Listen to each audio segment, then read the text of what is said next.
ребенок попробовал наркотик, у него появляется тяга. Он хочет испытать больше ощущений.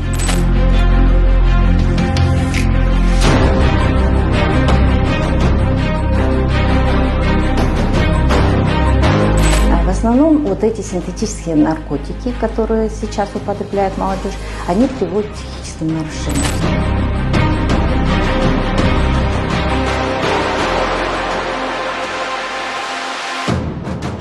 Вы, наверное, все знаете, что очень много таких последствий употребления, когда дети, например, с крыш спрыгают.